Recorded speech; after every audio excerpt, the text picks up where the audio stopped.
এই লক্ষ্য উদ্দেশ্য বুঝাবার জন্যই আব্বাজান রহমাতুল্লাহ আলাই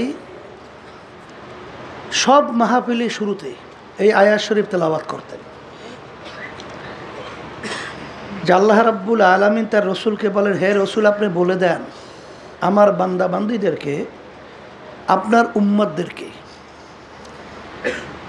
যে আমাদের নামাজ, আমাদের রোজা, আমাদের বাইচা থাকা, মইরা যাওয়া, এক কথায় আমাদের যত কার্যক্রমগুলো আছে দুনিয়াতে, সব কার্যক্রমের মূল লক্ষ্য উদ্দেশ্য হলো আল্লাহ রাব্বুল আলামিনকে রাজি খুশির জন্যই। কাকে রাজি খুশির উদ্দেশ্যে? আলহামদুলিল্লাহ। আর আব্বাজান রহমাতুল্লাহি আলাই বুখারী শরীফের প্রথম হাদিস, মিশকাত শরীফের প্রথম হাদিস, বুখারী রহমাতুল্লাহি আলাই বুখারী শরীফ লিখে গেছেন, আপনারা জানেন অনেকেই, যে কোরআনুল কারীমের পরেই সমস্ত মুহাদ্দিসিন কিরাম একমত যে দুনিয়ার ভিতরে সহি কিতাব, বিশুদ্ধ কিতাব, তার নাম হলো বুখারী শরীফ। বুখারী শরীফের প্রথম বাব হলো বাবুল ওয়াহি, ওহির প্রকারভেদ, ওহি সম্পর্কিত আলোচনা, ওহি কীভাবে নাজেল হলো। কিন্তু এখানে হাদিস তেলাওয়াত করা হইল নিয়াতের হাদিস। মিশকাত শরীফের প্রথম হাদিস কিন্তু এই হাদিস নিয়ে আসছেন নিয়াতের হাদিস। সমস্ত ওলামায়ে কেরাম, মুহাদ্দিসিন কেরাম একমত যে হাদিস মুতাওয়াতির। মুতাওয়াতির হাদিস কাকে বলে? এই হাদিসের উপরে সন্দেহ তো দূরের কথা, সন্দেহের ঘেরান আসারও সম্ভাবনা নাই। এত সংখ্যক রাবি, মানে বর্ণনাকারী, এ হাদিস বয়ান করছেন। এই হাদিসকে হাদিস মুতাওয়াতির বলা হয়। আল্লাহ রসুল সাল্লাল্লাহু আলাইহি ওয়াসাল্লাম, আপনারা জানেন, যখন মক্কা শরীফ থেকে হিজরত করে মদিনা শরীফ রওনা করছেন, তখন তার ওই কাফেলার মধ্যে এক আল্লাহর বান্দা এক মেয়েকে বিবাহ করার উদ্দেশ্যেও তিনি রওনা করছিলেন। তখন আল্লাহ রসুল সাল্লাল্লাহু আলাইহি ওয়াসাল্লাম বলছেন, ইন্নামাল আমালু বিন্নিয়াত, সমস্ত কাজের ফলাফল নির্ভর করবে তোমার নিয়াতের উপরে। কির উপরে? নিয়াতের উপরে। যদি কেউ হিজরত করো এই নিয়াতে, ফা হিজরতুহু ইলাল্লাহি ওয়া রাসূলিহি, আল্লাহ এবং আল্লাহ রাব্বুল আলামিনের রসুলকে রাজি খুশির উদ্দেশ্যে, তাইলে তোমাদের হিজরতটা আল্লাহ এবং আল্লাহর রসুলকে খুশি করার উদ্দেশ্যেই হবে। অর্থাৎ আল্লাহ এবং আল্লাহর রসুলকেই পাইয়া যাবা। বলেন এক কথায়, আল্লাহ এবং আল্লাহর রসুলকেই পাইয়া যাবা। আর যদি তোমাদের হিজরতটা হয় দুনিয়া অথবা কোনো মেয়েকে বিবাহের উদ্দেশ্যে, তাইলে তোমরা দুনিয়া অথবা এই মেয়েকেই পাবা, কিন্তু আল্লাহ রাব্বুল আলামিনের কাছে এই হিজরত, এই কষ্টের বিনিময় আর কিছুই পাবা না। তো এখানে আপনারা বাড়িঘর ছেড়ে, কাজকর্ম ফেলাইয়া, কামাই রোজগার বাদ দিয়া এই কষ্ট স্বীকার করে অনেক আমার ভাইরা আছেন, অনেক দুনিয়ার দিক থেকে আল্লাহ অনেক সম্পদ দান করছেন, অনেক আপনারা টাকা পয়সা সহ অনেক আরামায় এসে থাকেন, আমরা তো অনেক চিনি। কিন্তু এখানে আইসা দিন রাত্র ঠিকমতো শরীরের, এক কথায় আপনার তবিয়তের বিরুদ্ধে কষ্ট করতেছেন, দিন রাত্র কাটাইতেছেন, কষ্ট হইতেছে। এই যে কষ্ট করতেছেন, আসছেন সব কিছু বাদ দিয়া, যদি অন্য কারো কোনো নিয়াত থেকে থাকে, এক সাইডে আমার ভাইরা আছে, হয়তোবা এলাকায় মেম্বারি করবে, চেয়ারম্যানই করবে, অথবা এমপি, সামনে হয়তোবা সুযোগ ইসলামী আন্দোলন, আলহামদুলিল্লাহ সর্বত্র চরমনাই মুহিব্বিন মুজাহিদ, সর্বত্র বাংলাদেশের সব অঞ্চলেই তো আলহামদুলিল্লাহ কম বেশি আছে না।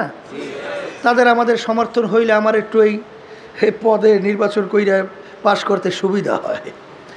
এই নিয়তে যদি কেউ আইসা থাকে, অথবা কেউ যদি আসেন যে আমার রোগ ব্যাধি ভালো হয় না, দেখি ওখানে এই ওলামায়ে কেরাম, আসাতেজে কেরাম এবং অনেক জাকিরিন, অনেক আল্লাহর খাস বান্দারা আছে, ওখানে যাওয়ার পরে দেখি আমার এই রোগ ভালো হয় কিনা। দুনিয়ার কোনো উদ্দেশ্য যদি থাকে, মেয়ে বিবাহ হয় না, অথবা ছেলে বিবাহ হয় না, ব্যবসা বাণিজ্য সমস্যা, কেস কামারিতে জর্জরিত, বিভিন্ন সমস্যাদির ভিতরে এক কথায় দুনিয়ার মাকসাদ, এই উদ্দেশ্যে যদি কেউ এসে থাকে, সর্বপ্রথম এই উদ্বোধনী আলোচনায় আপনাদেরকে অনুরোধ করব যে এই প্রতিষ্ঠান, এই মাহফিল এই উদ্দেশ্যে আল্লাহর কুতুবেরা প্রতিষ্ঠিত করে যান নাই, আর আমরাও সেই আলহামদুলিল্লাহ ধারা অনুযায়ী আমরাও সেইভাবে পরিচালনা অন্য কোনো উদ্দেশ্য আল্লাহর রহমতে করি না। এই মাহফিলের একমাত্র উদ্দেশ্য হলো যে আল্লাহর পথ ভোলা বান্দাদেরকে আল্লাহর পরিচয় লাভ করিয়া, আল্লাহর সঙ্গে সম্পর্ক তৈরি করিয়া, এক কথায় আখেরাতের যে স্থায়ী জিন্দিগি যার শুরু আছে আর শেষ নাই, ওই জিন্দিগির সম্বল সম্পদ এখান থেকে কামাই করে তারপর রওনা করার জন্যই এই আল্লাহর কুতুবেরা প্রতিষ্ঠান প্রতিষ্ঠিত করে গেছেন। এখন আমার ভাইদেরকে বলবো, যারা দুনিয়ার কোনো মাকসাদে আইসে থাকে এখনই নিয়তকে পরিবর্তন করে। কারণ আমার আব্বাজান বলতেন, আমরা আবারও বলছি স্মরণ করা এদের জন্য, আমরা কিন্তু কোনো তাবিজ তুবারও জানি না। অনেকে তো মনে করেন যে অনেক সময় মোবাইল করে, হুজুর আমার এই অসুবিধা, হুজুর আমার একটু ব্যবস্থা দেন, মানে একটু কোনো তদবির করেন। আমি বললাম যে ভাই আমরা তো তাবিজ তুবার জানি না আর তদবিরও জানি না। আব্বাজানও বলতেন তাই, কলতা হুজুর বিভিন্ন সময় যে আপনার পানিতে ফু দেন, বলে এটা তো একটা দোয়া পইরা কোরআন কারীম আয়াত তেলাওয়াত কইরা তারপর ফুক দেই পানিতে সুন্নাত হিসাবে। সেই হিসাবে এখানে কিন্তু এর মাধ্যমেই যে আপনি ভালো হবে অমুক টমুক সমুক, এ কিন্তু উদ্দেশ্য না। এখানে আল্লাহ রাব্বুল আলামিন কোরআনুল কারীম আল্লাহর কালামের বরকতে হয়তো আল্লাহ রাব্বুল আলামিন ভালো করতে পারে, কথা ঠিক না? এই উদ্দেশ্যেই মূলত আসলে আমরা কোরআনুল কারীম তেলাওয়াত দোয়ার মাধ্যমে পানিতে ফু দেই, অনেক সময় মাথা, অনেক সময় জুজুর। কেন আল্লাহ রাসূল সাল্লাল্লাহু আলাইহি সাল্লামের কাছে সাহাবায়ে কেরাম নিয়ে যাইতেন না বাচ্চাদেরকে, তারা দোয়া চাইতেন না, ওইভাবেই সুন্নাত হিসেবেই করা হয়। এই জন্য আমি আমার ভাইদেরকে বলবো যে মামলা কিন্তু দুই প্রকার, একটা হলো আখেরাতের মামলা, আর একটা হলো দুনিয়ার মামলা। দুনিয়ার মামলায় যদি কেউ ঠগে 5 বার 10 বার চেষ্টা করে আবার জিতবার আশা করতে পারে, কিন্তু আখেরাতের মামলায় একবার যদি কেউ ঠগে আর দ্বিতীয়বার দুনিয়াতে আসা, আপিল করা, জেতা কোনো সুযোগ আছে? আর কোনো সুযোগ নাই। আর আখেরাত এবং দুনিয়ার ব্যাপারে আপনারা আল্লাহ যে কবুল করে 3 দিন, সোয়া 3 দিন, 3.5 দিন পর্যন্ত হক্কানি উলামায়ে কেরাম এখানে স্টেজে আলোচনা রাখবেন। আল্লাহ যেন সবাইকে ইখলাস নিয়ে আলোচনা করার তৌফিক দান করে, এবং আমরা যারা শুনবো আল্লাহ রাব্বুল আলামিন যেন একমাত্র তাকে রাজি খুশির উদ্দেশ্যেই শোনার তৌফিক দান করে। কারণ আল্লাহ রাব্বুল আলামিন তো তাকাইয়া থাকেন বান্দাবান্দির দিলের দিকে। ইন্নাল্লাহা লা ইয়ানজুরু ইলা সুওয়ারিকুম ওয়া আমালিকুম ওয়ালাকিন ইয়ানজুরু ইলা নিয়াতিকুম ওয়া কুলুবিকুম আও কামা ক্বালা আলাইহিস সালাতু ওয়াস সালাম। আল্লাহ রাসূল সাল্লাল্লাহু আলাইহি ওয়াসাল্লাম বলছেন যে আল্লাহ রাব্বুল আলামিন বান্দাবান্দির বাহ্যিক আমলের দিকেই শুধু তাকাইয়ে থাকেন না, আল্লাহ রাব্বুল আলামিন বান্দাবান্দির দিলের দিকে তাকাইয়ে থাকেন, যে আমার বান্দাবান্দির দিলের নিয়াতের অবস্থানটা কি। যেখানে আমরা আসছি ওয়াজ শুনতেছি, এক শ্রেণী বাবার হয়তো বা থাকতে পারে যে দেখি হুজুর একটু ভুল ধরতে পারে কিনা, তাহলে এটা প্রচার করতে সুবিধা হয়, এরকম এক শ্রেণী থাকতে পারে না? আবার দেখি এখানে কোনো দোষ ত্রুটি পাওয়া যায় কিনা, এইটা প্রচার করতে খুব সুবিধা হয়, এরকম এক শ্রেণী থাকতে পারে না? আপনি ভুলই ধরতে পারবেন আর ভুলই প্রচার করতে পারবেন, কিন্তু আসলে এখানে যেই উদ্দেশ্যে প্রতিষ্ঠান প্রতিষ্ঠিত করা হয়েছে এই বরকত আর পাবেন না, কথা ঠিক না? তা আল্লাহ রাব্বুল আলামিন তো বান্দাবান্দির দিলের দিকে, অন্তরের দিকে তাকাইয়ে থাকে যে আপনার আমার দিলের অবস্থানটা কি, আপনার আমার নিয়াতটা কি। হ্যাঁ, এখানে যারা আসছেন নিয়াতকে পরিবর্তন করে বসেন আর আখেরাত এবং দুনিয়া সম্পর্কে পরিচয় লাভ করেন। দুনিয়া সম্পর্কে আল্লাহ রাসূল সাল্লাল্লাহু আলাইহি ওয়া আলী রাদিয়াল্লাহু তাআলাকে বলছিলেন, দুনিয়া মৌতকে তুমি এই কেমন দূরে মনে করো, কি মনে করো? আলী রাদিয়াল্লাহু তাআলা বলছিলেন যে নামাজের অজু করতে যখন যাই তখন খেয়াল করি আল্লাহ রসুল আমার জীবনের শেষ অজু এইটাই হতে পারে। আল্লাহ রসুল সাল্লাল্লাহু আলাইহি ওয়াসাল্লাম বলেন, আলী তুমি ভুল করছো, এক নামাজ থেকে অন্য নামাজ আসতে মাঝখানে অনেক সময়ের ব্যবধান, মৃত্যু তো এত দূরে না। তুমি যখন নামাজের ভিতরে ডান দিকে সালাম ফিরাও তখন তুমি খেয়াল করো আমি বাম দিকে সালাম ফিরাতে পারি কিনা। এই হলো দুনিয়া। বলেন সবাই মুখ খুলে বলেন, এই হইল দুনিয়া। আচ্ছা, একটু শুনছেন না যে মাহফিলে আসছিল আমাদের দায়িত্বশীল, আজকে ভোরে দুনিয়া থেকে বিদায় হয়ে চলে গেছে। সে কি বুঝছিল যে এখান থেকে আর বাড়ি ফেরত যেতে পারবো না? এ চিন্তাও করছে? কোনোদিন বুঝছে? তাহলে বুঝা গেল এখান থেকে তো ফেরত যাইতে আর পারে নাই, এখন যাবে লাশ হইয়া। এখন সে জ্যান্ত মানুষ হিসেবে আর ঘরে যাই আর ডাক দিতে পারবে না বাচ্চাদের, পারবে? জানা তো ছিল না। তাহলে মৌত, আমরা অনেকে কিন্তু মনে করি যে অনেক অনেক কিছু বাঁচবো, অনেক কিছু করব। এই স্মরণ করায় দেওয়ার জন্য আল্লাহ রাব্বুল আলামিন বান্দা বান্দীদেরকে বলছেন, আল্হাকুমুত তাকাসুর হাত্তা যুরতুমুল মাকাবির। আরও এই আরও করতে করতে আল্লাহ বলতেছেন, হঠাৎ একদিন দেখবা মালাকুল মউত তোমার সামনে হাজির, ওই আরোই থাকবে, আশাই থাকবে, আর বাস্তবায়ন হবে না। এই জন্য দুনিয়ার ব্যাপারে এই হলো দুনিয়ার জিন্দেগি। আর আখেরাতের জিন্দেগির ব্যাপারে আল্লাহ রসুল সাল্লাল্লাহু আলাইহি ওয়াসাল্লাম বলছেন, তামাম দুনিয়া যদি একটা গোডাউন বানাও, পশ্চিম থেকে পূর্ব, উত্তর থেকে দক্ষিণ, জমিন থেকে আসমান, আসমান জমিনের দূরত্বের কোনো শেষ আছে? কোনো শেষ নাই। এই পুরা জায়গা যদি তোমরা সরিষা দিয়া ভইরা রাখো, আর একটা পাখিকে যদি বলা হয় একটা সরিষার দানা খাবা, আবার 500 বছর পরে আর একটা সরিষার দানা খাবা, ভালো করে বোঝেন, এই 500 বছর পর পর একটা সরিষার দানা খাইতে খাইতে তামাম দুনিয়াময় গোডাউনের সরিষা একদিন না একদিন শেষ হবেই হবে। কিন্তু আল্লাহ রসুল সাল্লাল্লাহু আলাইহি ওয়াসাল্লাম আখেরাতের জিন্দিগি বুঝাতে যেয়ে বলছেন, আখেরাতের জিন্দিগি শুরু আর কোনো দিন শেষ না। আর দুনিয়া মাজরাতুল আখিরা, এই দুনিয়াটাই হলো ওই আখেরাতের সম্পদ কামাই করার জায়গা। আর ওই আখেরাতের সম্বল কামাই করার জন্যই এই চরমনাই মাহফিলের ব্যবস্থা। এই তরিকা আল্লাহর কুতুবরা প্রতিষ্ঠিত করে গেছেন, কথা ঠিক না?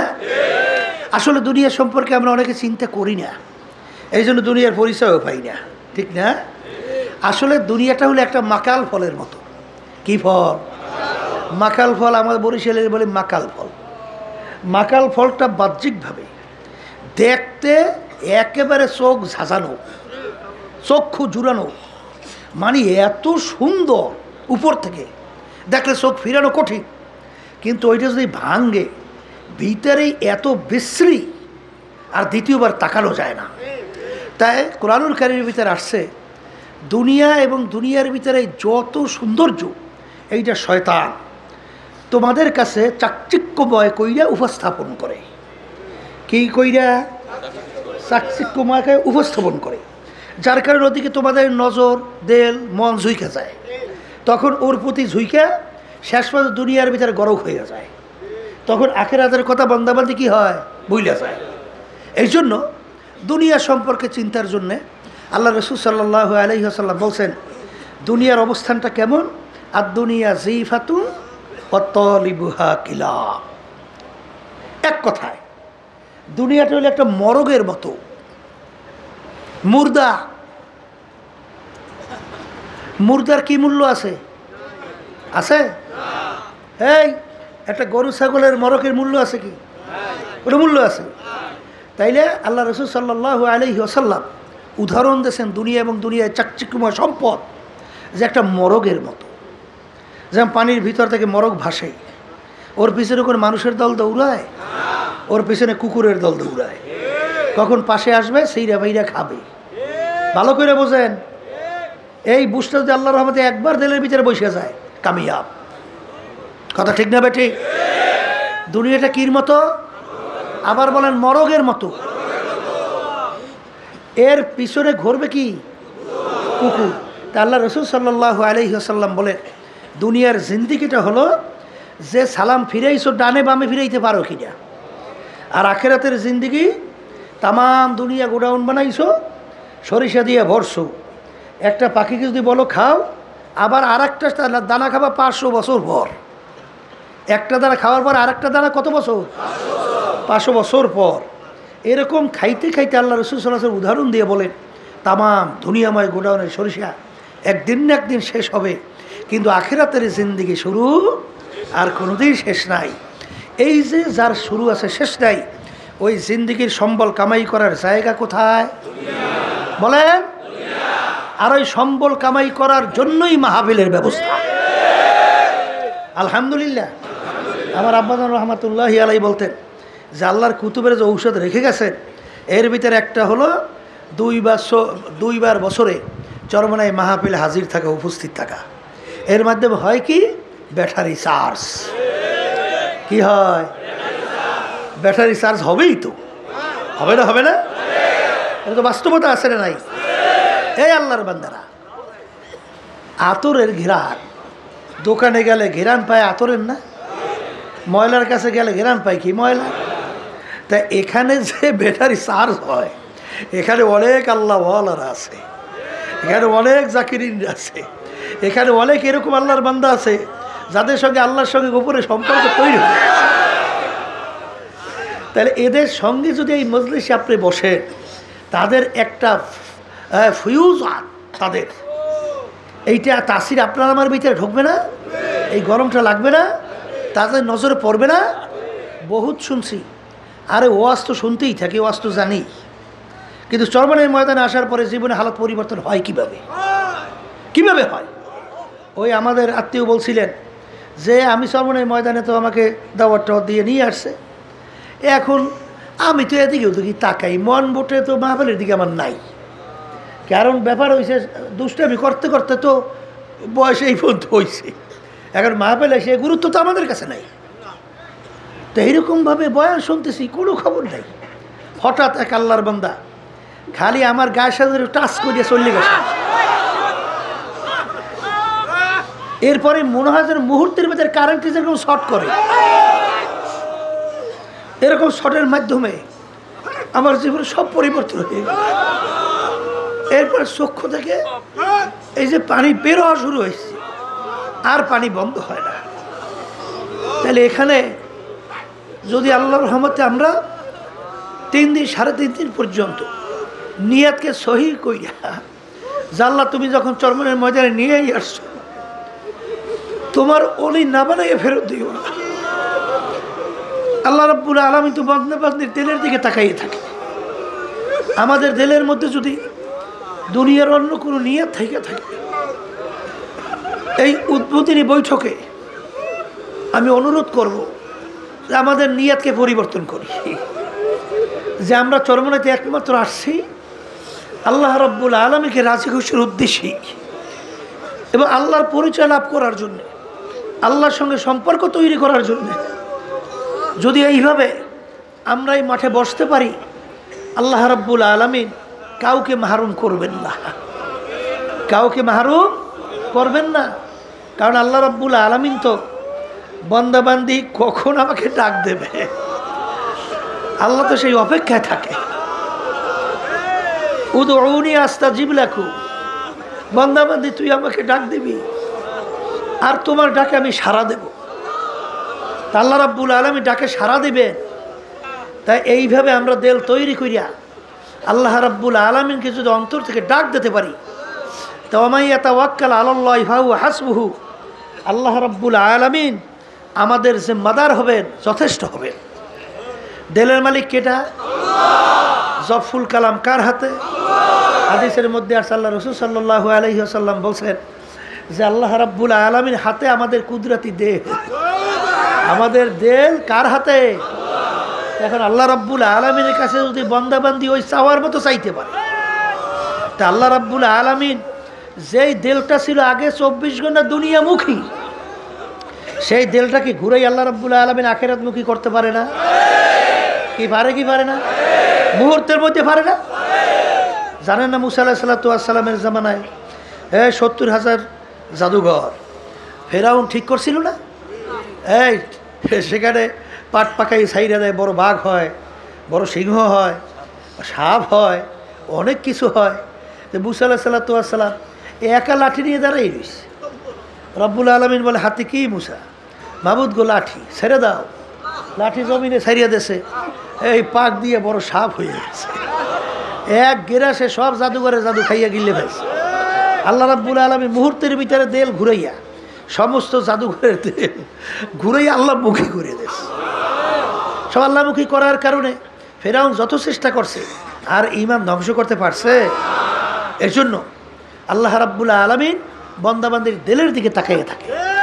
আমাদের দিল পরিবর্তন করে বসে, আবার মাহফিল চরমনায় আসবে আর আমরা আসতে পারবো। বহু দূরের কথা, বহু দূরের কথা। নিঃশ্বাসের বিশ্বাস আছে, সেখানে কোনো ভরসা আছে? তা আল্লাহ যখন নিয়েই আসছে, তাহলে পরিবর্তন করতে অসুবিধা কি? পরিবর্তন করে বসে দেখবেন আল্লাহ রাব্বুল আলামিন বান্দাবান্দির দিলের অবস্থান অনুযায়ী ব্যবস্থা করবে। ওই যে আব্বাজান একটা কথা বলতেন যে বান্দাবান্দির দিলের অবস্থার উপরে যে ব্যবস্থা আল্লাহ নেয়, যে এক আল্লাহর বান্দা আসছে, বলতেছে হুজুর বহু প্রশ্ন এই তৈরি করে আসছি সর্বনের ময়দানে করব, বিভিন্ন ঝামেলায়, মানে এক কথায় ভালো না আর কি, নিয়ত ভালো না, কথা বুঝেন নাই। কিন্তু হুজুর আপনার বয়ানের মাধ্যমে আমার প্রশ্নের উত্তর হয়ে গেছে। বলে কি প্রশ্ন? তখন সে বলল, হুজুর এই প্রশ্ন। আব্বাজান রহমতুল্লাহ আলাই বলতেছেন যে আমি ভালো করে চিন্তা ভাবনা করে রেখেছি, 3 দিনের মধ্যে এই কথা আমি বলি নাই।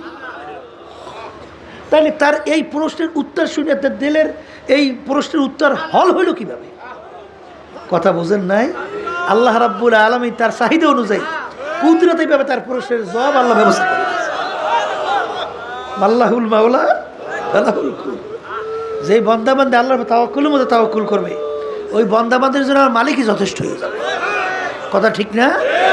এই জন্য আমার বাজানদেরকে বলবো, নিয়তকে পরিবর্তন করেন।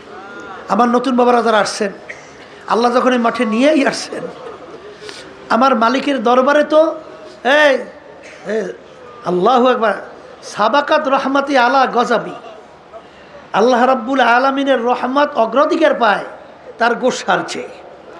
তাই এখানে অনেকে আমরা গুনাহ করতে করতে দৈরান আল্লাহ রাব্বুল আলামিন গোসা আমাদের উপরে আছে।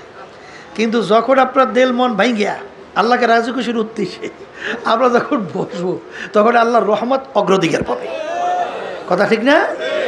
আর মানা আতানি ইয়ামশি আতাইতুহু হারওয়ালা, বান্দাবাদী যখন আল্লাহ রাব্বুল আলামিন পাওয়ার জন্য হাঁটিয়ে রওনা করবেন, রহমত দৌড় দিয়া তার কুদরতে কোলের ভিতরে জায়গা দেবে।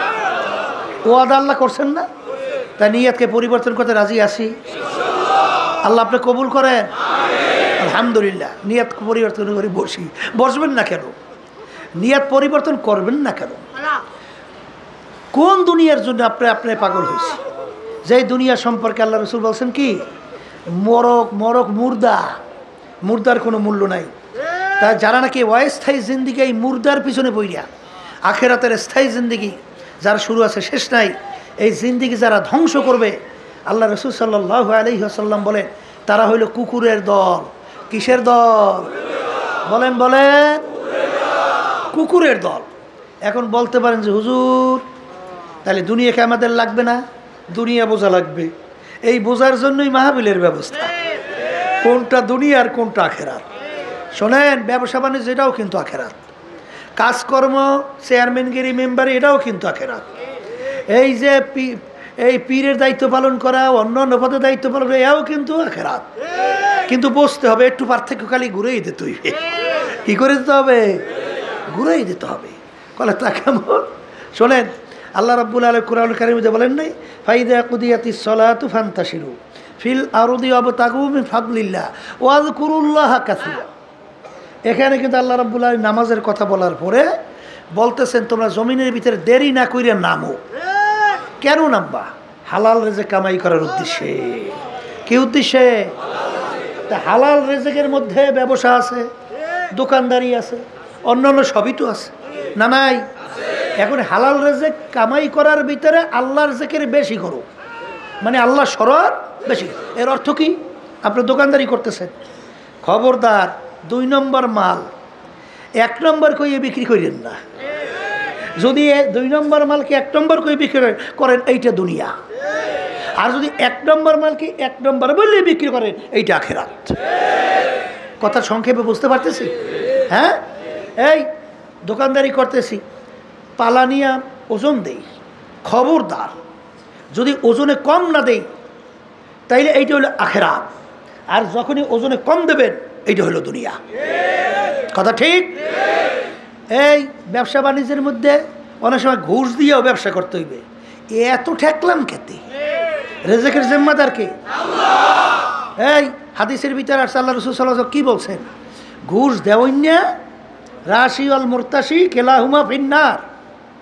অর্থাৎ ঘুষ দেওইন্যা ঘুষ নেওইন্যা, ঘুষ যে দেবে এবং ঘুষ যে নেবে দুটোটা জাহান্নামী। আমি বলছি না, আল্লাহ রাসূল সাল্লাল্লাহু আলাইহি ওয়াসাল্লাম বলছেন। ইমান আছে? ইমান আছে না? এইটার উপর ইমান আছে তো? আছে তো? তাইলে আপনি ঘুষ দেন, ঘুষ নেন, আল্লাহ রাসূল সাল্লাল্লাহু আলাইহি ওয়াসাল্লাম বলতেছেন দুটোটা জাহান্নামী। তাইলে এখানে আপনি ব্যবসা করবেন ঠিক, কিন্তু আপনার ব্যবসা 2 নম্বরে ধোঁকাবাজি করার জন্যে আপনি ঘুষ দেবেন আর ঘুষ নেবেন। তবে কথা আছে, আপনার হক, এটা আমার পাওনা, এটা আমার অধিকার, কিন্তু জালেম ওখানে বসা আছে। জালেম আমার অধিকারকে দেয় না, সে আটকাইয়ে রাখছে। তখন কুত্তারে গু দিছি। এখানে সোজা বাংলা কন, কারে গু দিছেন? কন কুত্তারে গু। ওরা তো মানুষ না, ওরা তো কুত্তার চেয়েও খারাপ। কারণ ঘুষ সুদ খায় কি মানুষ না কুত্তা? তাইলে এই কুত্তারে গু দিছি আমার নিজের হক আদায় করার জন্য।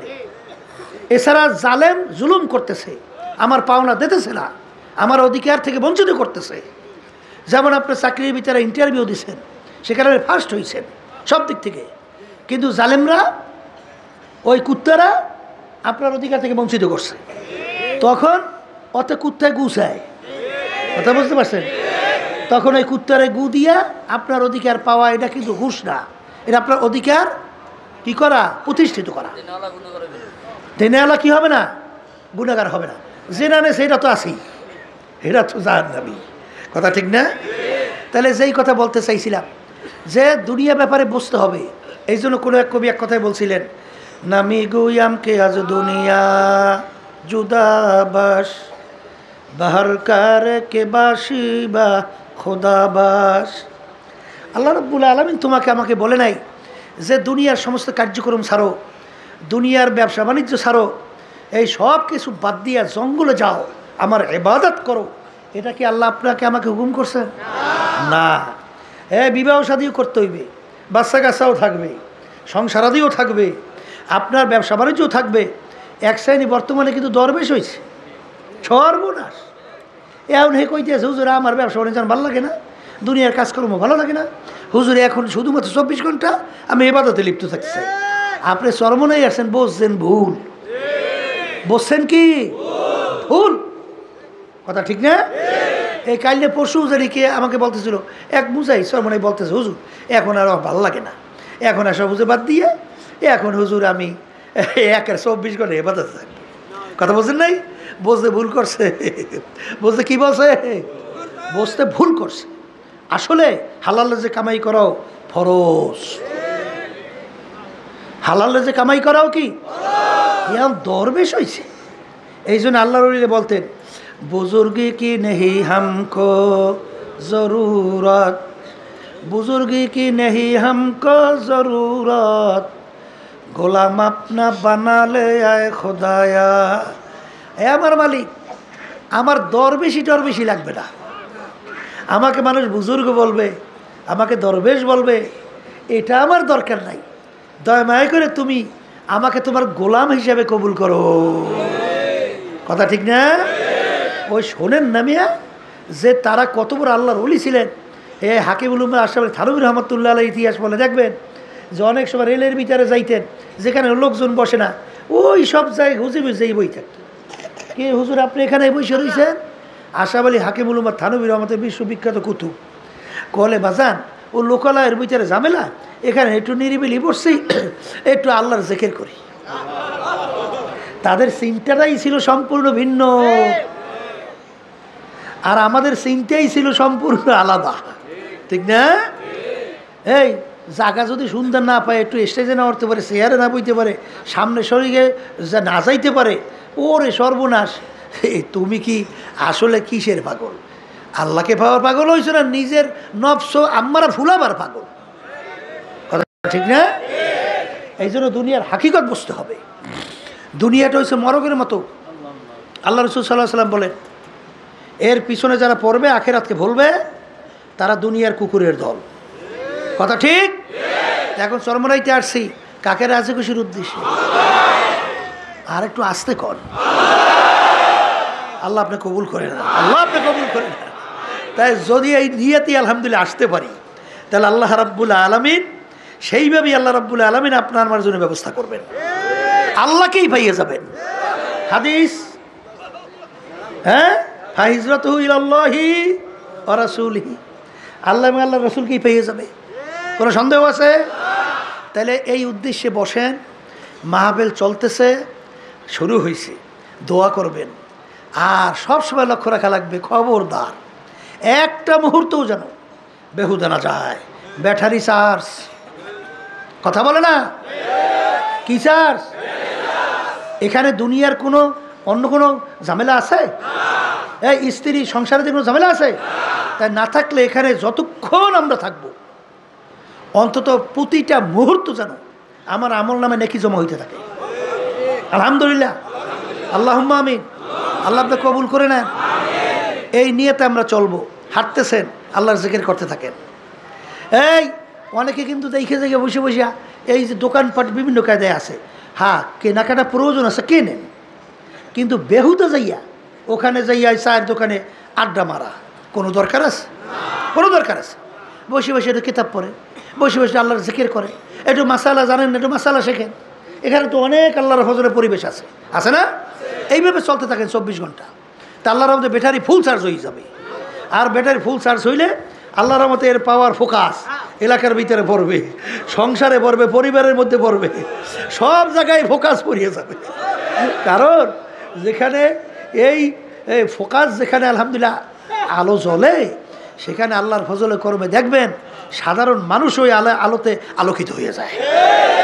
আগে চরমনে এক মুজাহিদ এক এক এলাকায় গেল আল্লাহর রহমতে সব জাকিরির হয়ে যেত, মানুষ নামাজি হয়ে যেত। আর এখন নিজেদের ভিতরেই ঝামেলা, তারপরে ওখানে যে ফোকাসটা কীভাবে তারা বাতিল জ্বালায়। কথা ঠিক না? এই জন্য আমার ভাইদেরকে বলবো, দুনিয়া এবং আখেরাতের ব্যাপারে মোরাকাবা করেন। দুনিয়া মরগের মতো বলেন, এর পিছনে যারা পড়বে আখেরাতের ইচ্ছায় যে ধ্বংস করবে তারা কুকুরের দল। আমি বলছি না, আল্লাহ রাসূল সাল্লাল্লাহু আলাইহি ওয়াসাল্লাম বলছেন এইটা ভিতরে বসান, এইটা কি ভিতরে বসান। এরপর আমার ভাইদেরকে বলবো, শোনেন, কাদের জন্য পাগল হয়েছেন? এই সম্পদের জন্য যে পাগল হয়েছেন, কার জন্য রাখিয়ে যান? সন্তান কি দিনদার হয়েছে, আল্লাহ হয়েছে, না সন্তান বদ্দিন? যদি সন্তান বদ্দিন হয়, আপনার এই কষ্ট কইরা যে সম্পদ, রাত্রকে রাত্র বলেন নাই, দিনকে দিন বলেন নাই, ঘুমকে ঘুম বলেন নাই, যাদের জন্য রেখে গেছেন, এই সম্পদ তো বরঞ্চ আপনার জন্য আরও বিপদ বোঝা হবে। কিয়ামতের ময়দানে আপনাকে সারা জাহান্নামে তো যাবে না, যাবে। কারণ সন্তান যদি বদ্দিন হইয়া দুনিয়া থেকে বিদায় হয়, তখন আল্লাহ রাব্বুল আলামিন তার কাছে বলবে, মালিক, বাপমা যদি আমাকে ইচ্ছা করতো দিনদার বানাইতে পারতো, নামাজি বানাইতে পারতো, বানায় নাই। মালিক, এখন তাদেরকে ছাড়া তো আমরা জাহান্নামে যাইতে পারি না। ওই সময় কোনো খাতির মাতির নাই। ওই সময় ধরিয়ে বসবে যে সব একসঙ্গে বান্ধব, ফাগুল্লু বাইন্দে একসঙ্গে মেওয়ারাহিম জাহান্নাম, এরপর জাহান্নামে ফেলাও। কথা ঠিক কিনা? এই জন্য দেখবেন আল্লাহ রাব্বুল আলামিন আপনাকে আমাকে নির্দেশ করছেন, উ আনফুসাকুম ওয়া আহলিকুম নারা, নিজে জাহান্নামের আগুন থেকে বাঁচাও, আহাল পরিবার পরিজনকে জাহান্নামের আগুন থেকে বাঁচাও। অনেক মুজাহিদরা চেষ্টা করে, অনেক দিনদাররা চেষ্টা করে, কিন্তু বর্তমানে এই যুগে বাচ্চাদেরকে দিনদার হওয়া, দিনদার বানানো বড় কঠিন। তবে সন্তানদেরকে দিনদার বানাবার জন্যে প্রথম ক্ষেত্রটা কিন্তু মা। মায়ের কাছে প্রায় বাচ্চারা 6-7 বছর পর্যন্ত থাকে। মা যদি দিনদার হয়, মা যদি দিনের প্রতি আগ্রহ থাকে, তখন ওই বাচ্চাদেরকে ছোটোবেলা থেকেই তখন তাকে শিখায় যে নামাজে যাওয়ার ব্যাপারে। ওই এক অফিসারের সাথে কথা হইতেছিল, হ্যাঁ, বড় অফিসার বাংলাদেশে, নাম বলা দরকার নাই, দেখি কপালে নামাজের দাগ। তা আমি জিজ্ঞেস করতেছি যে আপনি তো তাহলে দেখা যায় নামাজ পড়ে। তখন হাঁস দিয়ে বলতেছে, হুজুর যে 7 বছর বয়স থেকে আল্লাহর রহমতে আমি নামাজ পড়ি। কলে কিভাবে? কলে হুজুর আমার আম্মা, আমার মা, আমি যদি হুজুর নামাজ না পড়তাম আমার মা আমাকে ভাতই পাক করতো না, ভাত দিতই না, বলতো তুই নামাজ না পড়লে তোর ভাত পাক করতে আমি পারবো না। এর জন্য মেয়েদেরকে দিনদার বানান। দিনদার স্ত্রী যদি ঘরের ভিতরে থাকে, বেহেশতে একটা পরিবেশ সেই ঘরের মধ্যে। স্বামীর সাথে কেমনে ব্যবহার করতে হয় এইটা সে জানে, সন্তানদের কীভাবে লালন পালন করতে হয় এইটা সে জানে, বাপ্পার সঙ্গে কী ব্যবহার করতে হয় সেটা সে জানে, তারপর শ্বশুর শাশুড়ির সাথে কীভাবে ব্যবহার করতে হয় সেটা সে জানে। কিন্তু বর্তমানে অনেকবার মহিলা মাদ্রাসায় পড়িয়া খন্নাস হয়েছে আরও বেশি। তখন শ্বশুর শাশুড়িকে এমনভাবে খারাপ ব্যবহার করে, আত্মীয় সাথে এমন খারাপ ব্যবহার করে, ও আমরা কুত্তায়ও পারে না। ও আরও মাদ্রাসায় পড়ে আরও ক্ষতিগ্রস্ত হয়েছে। ও আলেমা হয় নাই, ও আরও ওই যে হাদিসের ভিতরে আল্লাহ রাসূল সাল্লাল্লাহু আলাইহি ওয়াসাল্লাম বলছেন, খয়রুল খেয়ারুল উলামা, শাররুল শেরারুল উলামা। মানুষের ভিতরে আলেম হয়ে যে ভালো হবে সে হইল মানুষের ভিতর উত্তম মানুষ, আর যে খারাপ হবে সে এক শ্রেণীর নিকৃষ্ট মানুষের ভিতরে সবচেয়ে নিকৃষ্ট মানুষ। তাহলে ওটা সবচেয়ে নিকৃষ্ট হয়েছে। ও ব্যবহারই শেখে নাই, ও আদবই শেখে নাই, ও ইবাদতই শেখে নাই, কার সঙ্গে কী ব্যবহার করতে হবে। এই জন্য বাচ্চাদেরকে দিনদার বানান। হ্যাঁ, এক শ্রেণীর দেখবেন যদি দিনদার না হয়, ওই মা কিন্তু বাচ্চাদেরকে কেমনে একটু ইংরেজি পড়াইবে, কেমনে বাংলা পড়াইবে, মাদ্রাসার কথা শুনলেও এর কাছে খারাপ লাগে। কথা ঠিক কিনা? ওরে আল্লাহর বান্দারিয়া, ওরে আল্লাহর বান্দারা, ভালো করে বোঝেন, এই ইংরেজি বাংলা শেখাতে কোনো দোষ নাই, শেখেন। কিন্তু আল্লাহ রাসূল সাল্লাল্লাহু আলাইহি ওয়াসাল্লাম সেই হাদিস সবসময় মনে রেখেন যে তলাবুল ইলমে ফারিজাতুন আলা কুল্লি মুসলিম, প্রত্যেকটা মুসলমান মহিলা পুরুষ তাদের ইলমে দ্বীন শিক্ষা করা ফরজ। কারণ ইলমে দ্বীন যদি আপনি না শেখেন, এই নূর যদি আপনার সিনায় না ঢোকে, তাহলে তো আপনি ভালো মন্দ পার্থক্যই করতে পারবেন না। কার সঙ্গে কি আচরণ আপনি তো জানবেনই না, তখনই তো আপনি বৃদ্ধাশ্রম তৈরি করবেন। আপনার বাবা যখন বুড়ো হবে তখন তাদেরকে নিয়ে খড়ের ভিতরে ফেলাই রাখবেন। কথা ঠিক না? এই জন্য ওই যে আমি প্রায় উদাহরণ দিয়ে বলি, যখন মনে আসে বললেই ফেলাই। গেছিলাম সিলেটে, সেখানে একজন লোক ফ্যামিলি সহ আমেরিকা থাকে। জিজ্ঞেস করে কয়জন সন্তান, তা ছেলের কথা কইছে 2 জন। আমি বলছি কোথায়? কলে হুজুর বলতে পারি না। আমি বললাম যে ছেলেই বলতে পারেন না মানে? কলে হুজুর ওই দেশের নিয়ম হইল ছেলেমেয়েরা যখন বড় হয় তখন যার যার পথে সেই ইচ্ছে মতো চলে যায়, বাপ মা বাধা দেওয়ার কোনো আইন নেই। যদি বাপ মা তাকে বাধা দেয় আর সে যদি অভিযোগ করে, সঙ্গে সঙ্গে আইন হলো বাপ মাকে ধৈর্য জেলের ভিতরে ঢুকিয়ে রাখে। এই জন্য ছেলেরা কোথায় গেছে বলতে পারি না। এরা জিন্দিগি মানুষের না শুয়ারের না পশুর? এটা কোনো জিন্দিগি? এটা মানুষের জিন্দিগি হয়? এই জন্য বাচ্চাদেরকে সর্বপ্রথম আমরা ইলমে দ্বীন শেখাবো। এরপরে আপনার ওই দেখবেন আলহামদুলিল্লাহ দেখছি আগে মুরব্বীদেরকে বাচ্চাদেরকে প্রথম উঠাইয়াই যা মক্তবে যা, আগে ইলমে দ্বীন শিখবে, তারপর তুই যা মনে কর তা। কথা ঠিক না বেঠি? আর একটা নিয়মও তো আছে, ছোটোবেলায় যে শিক্ষা দেওয়া হয় ওটা কোনো দিন মুছে যায় না। পাথরের উপরে অঙ্কন করলে যেটা কোনো দিন ধ্বংস হয় না, এইভাবে ছোটোবেলায় যেই শিক্ষা দেওয়া হয় এটা কোনো দিন কী হয় না, ধ্বংস হয় না। এই জন্য আমাদের এইভাবে তৈরি হতে হবে। এই সম্পদ কাদের জন্য রেখে যান? এই সম্পদ নিয়ে তারা কি করবে? আপনার আমল নামায় আমার আমল নামায় সব এরা কি পৌঁছাইতে পারবে না পৌঁছবে? এই যে 3টা মরার পরেও যে জারি থাকবে ন্যাক, সৎকায় জারিয়া শোনেন নাই? এর ভিতরে একটা কি, ন্যাক্কার সন্তান। ন্যাক্কার সন্তান যদি আপনারা রেখে যাইতে পারেন, যখন নাকি 2 হাত তুলবে তখন 2 চোখের পানি ছাড়বে। অনেক মুজাহিদের ছেলেরা আইসে আমাদের কাছে বুড়ো হয়ে গেছে, বিবাহ শাদী করছে, কিন্তু বাপের কথা বললে মনে হয় যেন বাচ্চাদের মতো কান্দে। তখন কলিজাটা ঠান্ডা হয়ে যায় যে আসলে সন্তান রেখে গেছে। এই সন্তানদের জন্য আমাদের কী চাও বাবা? সন্তানকে আমাদেরকে কামাই করে খাওয়াবে, এই আশায় আমরা কিছু করি? হ্যাঁ, আমরাই তো কষ্ট করি সন্তানদের জন্য। এই জন্য সন্তানরা যদি দিনদার হয় তারা আমাদের জন্য দোয়া করবে, তারা 2 হাত তুলবে, মালিকের কাছে বলবে মালিক রব্বিরহামহুমা কামা রব্বায়ানি সগীরা।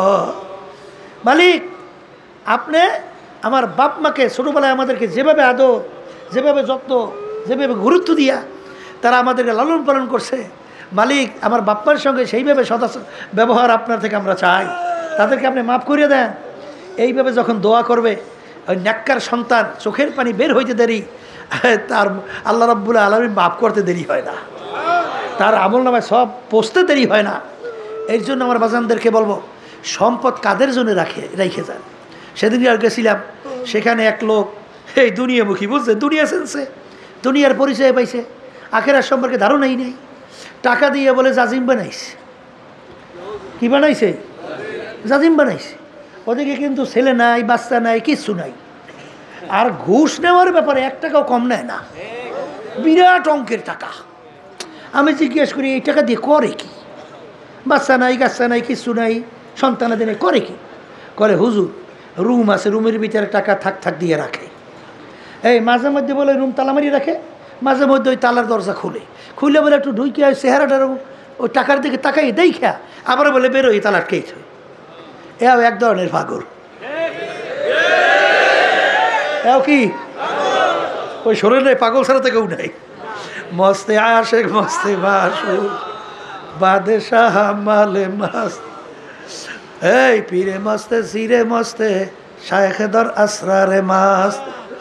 দুনিয়ার ভিতরে যত মানুষ বিচরণ করে সব কিন্তু পাগলের দল। কেউ বা পীর হওয়ার জন্য পাগল, কেউ বা মুফতি মুহাদ্দিস হওয়ার জন্যে পাগল, কেউ বা শাইখুল হাদিস, কেউ বা অমুক টমুক হওয়ার জন্যে পাগল, কেউ বা মেম্বার, চেয়ারম্যান, এমপি, মিনিস্টার হওয়ার জন্যে পাগল, কেউ বা সভাপতি, সেক্রেটারি হওয়ার জন্যে পাগল, কেউ বা সুন্দর বাড়ি গাড়ি করার জন্যে পাগল, আরে কেউ বা সুন্দরী মেয়ে বিবাহ করার জন্যে পাগল, আবার কেউ সুন্দরী ছেলের কাছে বিবাহ বসার জন্যে পাগল, কেউ বা সুন্দর সুন্দর অমুক টমুক নাম কামাই করার জন্যে পাগল। এক শ্রেণী বর্তমানে আছে, আমাকে স্যার কইস, স্যার, আমাকে স্যার কইস। এ হইলে স্যারের পাগল, এ মালিকের পাগল হইতে পারে নাই। একজনে বিভিন্ন লকব লাগাবার জন্যে পাগল, লকব যদি না লাগায় আবার রাগ হইয়া যায়। এই কেমনে পরিচয় দিতে জানো না, এই লকব লাগাবি, ওইল লকবের পাগল। লকব বোঝেন তো, উপাধির পাগল। কথা ঠিক না ভাই? ঠিক। আরে সর্বনাশ, অনেক সময় যখন নাকি বিভিন্ন পোস্টারের ভিতরে লকব উপাধি লাগায়, মানি মনে হয় অর্ধেক পৃষ্ঠায় যায় লকবের উপাধিতে। কথা কন না খা, এ হইলে লকবের পাগল। বাজান কেউ ওই টাকা দেখে মনে শান্তি নেওয়ার পাগল, ওই রুম খুলে টাকা দেখে, ওইটার পাগল। আর এক শ্রেণী আল্লাহর বান্দা বান্দি, আমার মাওলার পাগল। কথা ঠিক না বেঠি? এ দুনিয়াদার পাগল, কোন দুনিয়ার পিছনে পড়ছ? এই দুনিয়ার সম্পর্কে বারবার মোরাকাবা চিন্তা করো। हकीकत से तो दुनिया बेखबर है, हकीकत से तो दुनिया बेखबर है, दुनिया की नुमाइश पर नजर है। বাজান দুনিয়ার হাকিকত সম্পর্কে চিন্তা করো, আসলে দুনিয়ার কোনো মূল্যই নাই। আল্লাহ, দুনিয়ার কোনো মূল্যই নাই। দেখো বড় বড় বাদশাদের ইতিহাস পড়িয়া দেখো, কোথায় ফেরাউন, কুজা নমরুদ, কুজা ফেরাউন। বাজান বাদশাহী দাবি করলো, বনে ছেলে সন্তান গোরা ধৈরা ধৈরা জবাই করলো। কই ফেরাউনের কোনো পাত্তাও পাওয়া যায় না, নমরুদের কোনো পাত্তা নাই। বাজান বাংলাদেশের ভিতরে অনেক বড় বড় বড় বড় ক্ষমতা সম্পন্ন নেতারা, কই যাদের হুঙ্কারে মনে হয় যেন বাংলার মাটি থর থর করে কাঁপত, আজকে যাই দেখো হাইকোর্টের মাজারে পইরে আছে। কোনো ভালো দিনদার আল্লাহওয়ালা মানুষ কবরের কাছে একটু সালামও দেয় না, বরঞ্চ বলে শয়তানটা মরছে, ভালো হয়েছে। এ দুনিয়াদার পাগল, আর জানে নাকি আমার মাওলার পাগল। আজা দুনিয়াতেও বাদশাহ, আখেরাতেও বাদশাহ। এ দুনিয়াদার পাগলরা কোন সম্পদের ভিতরে, কোন অট্টালিকার মধ্যে, কোন বিল্ডিংয়ের ভিতরে, কোন গাড়ি বাড়ির ভিতরে শান্তি তালাশ করো, আসলে ওর ভিতরে শান্তি নাই। আসলে শান্তি হইল অন্তরের শান্তি। আর অন্তরের শান্তি আমার মাওলা রাখছে তার জিকিরের মধ্যে। অন্য কোনো জিনিসের ভিতরে আমার মালিক অন্তরের শান্তি রাখে নাই। এই জন্য আমার বাজানদেরকে বলবো, পর্দালে মামুনদেরকে বলবো, যখন আমার মালিক চরমনের ময়দানে নিয়ে আসছে, আমার মালিক বড় দয়ার মালিক, আমার মালিক বড় মায়ার মালিক। বন্দাবান্দি যখন আমার মালিককে পাওয়ার জন্য তার দিলটাকে ভাইঙ্গা অপেক্ষায় থাকে, এক আল্লাহর ওলি বলে, মালিক, আমার মালিককে আমি ডাক দিয়ে অপেক্ষায় থাকি কখন আমার ডাকে জবাব দেবে। বন্দাবান্দি যখন আল্লাহু अल्लाह हकीकत से तो दुनिया बेखबर है, हकीकत से तो दुनिया बेखबर है, दुनिया की नुमाइश पर नजर है। बाजान যারা মানুষ তারা কিন্তু আখিরাত এবং দুনিয়া নিয়ে চিন্তা করবে। যখন তাদের কাছে দুনিয়ার পরিচয় আসবে তখন তারা দুনিয়াকে তিনটা তালাক দিয়া দৌড় দেবে। তখন দুনিয়া তাদের পিছনে দৌড়ায় আল্লাহ, কিন্তু দুনিয়া তাদেরকে আল্লাহু আকবার ধরতে পারে না। ঠিক আমার বাজানদেরকে বলবো, পর্দালে মা বোনদেরকে বলবো, যারা চরমনাইতে আসছেন বাজান নিয়াতকে সহি করেন, আমার মালিকের কাছে দোয়া করেন। আরে জিকির আজকারের ভিতরে থাকেন, মোরাকাবা মুশাহাদার ভিতরে থাকেন, আর ফিকিরের ভিতরে চিন্তার ভিতরে থাকেন, আর মালিকের কাছে দোয়া করতে থাকেন। আমার মালিক বড় দয়ার মালিক, আমার মালিক বড় মায়ার মালিক। যদি আমার মালিককে বলতে পারো দিলটাকে ভাইয়া ইখলাস দিয়া, যে মালিক মাহফিলে আসছি একমাত্র তোমাকে পাওয়ার জন্যে, তোমাকে রাজি খুশি করার জন্যে, এই নিয়াতে দিলটাকে তৈরি কইরা যদি আমার মালিককে ডাক দাও, আমার মালিক বলবে, মানাতানি ইয়ামশি আতাইতু হারওয়ালা। এ বান্দা বান্দি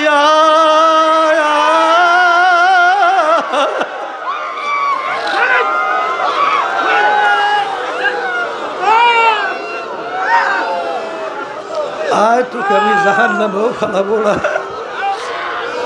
শয়তানের হাতেও সুবর্দ করবো না। আল্লাহ, বাচ্চার শক্তি নাই, মাকে টাইনা দুধ খাবে, কিন্তু বাচ্চার যখন দুধ খাওয়ার সময় হয় বাচ্চা ওয়া ওয়া কইরা কান্দে।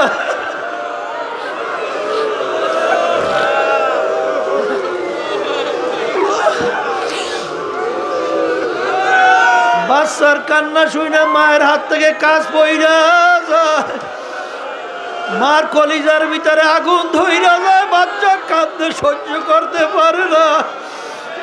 এই বান্দাবান্দি মা সন্তানকে যত মায়া করে তার সে শত হাজার গুণ বেশি মায়া করে আমার মালিক বান্দাবান্দিকে।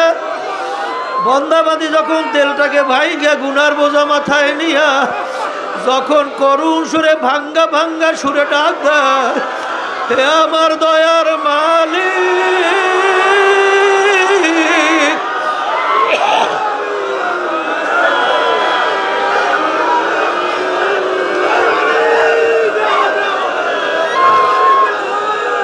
গুনাহগার তোমার দরবারে হাজির।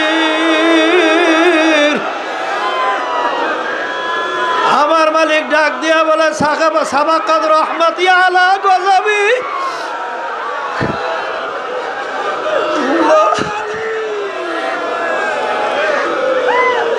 আমার গুসার সে আমার রহমত অগ্রাধিকার পাইয়া গেল। আল্লাহ আল্লাহ আল্লাহ, আপনি আমাদেরকে দয়া করে কবুল করে না। এ আমার মালিক মাঠের দিকে তাকাইয়া দেখে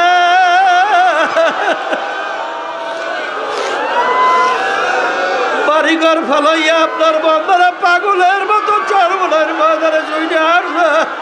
আল্লাহ